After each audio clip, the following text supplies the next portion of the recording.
Pertama pasti F&B, restoran. Ya. Karena itu kegiatan aktivitas yang tiap hari yang harus dilakukan oleh siapapun. Saya kira udah selama 5, 6, 7 bulan ini jenuh di rumah.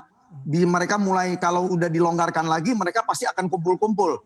Kekangenan itu pasti akan muncul. Ya itu paling mudah adalah di makan bersama saya kira gitu. Tetapi kalau di luar F&B ada satu sektor yang memang kebutuhan pokok itu sudah berjalan sebetulnya. Itu hanya terganggu oleh pertumbuhan daya beli kita yang agak tertahan sehingga mereka drop saat ini gitu. Nah itu juga harus dinantikan adalah pertumbuhan ekonomi kita secara makro, pendapatan masyarakat kita yang meningkat, yang bisa membelanjakan uangnya gitu. Sektor yang lain lagi adalah di luar makanan, yaitu apa? Pakaian, sepatu, dan lain-lainnya. Nah ini memang dibutuhkan kembali kepada aktivitas masyarakat yang akan berjalan normal kembali, baru mereka akan membelanjakan sesuai dengan kebutuhan-kebutuhan mereka. Saat ini baju, seperti saya katakan di awal, siapa yang ingin baju beli bermewah-mewah kalau memang tidak ada keperluan gitu Bung Erwin. Siapa yang ingin membeli sepatu baru kalau mereka juga tidak keluar rumah dalam 1 bulan tidak ada beberapa kali gitu. Jadi saya kira dengan memakai yang kebutuhan yang ada saat ini pun udah lebih dari cukup. Inilah yang saya kira kami harus juga menanti dari keadaan situasi yang lainnya membaik gitu Bung Erwin.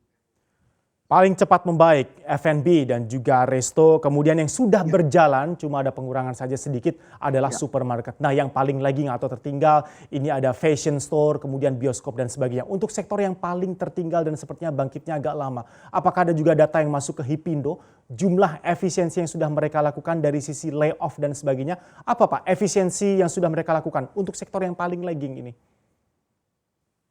Iya.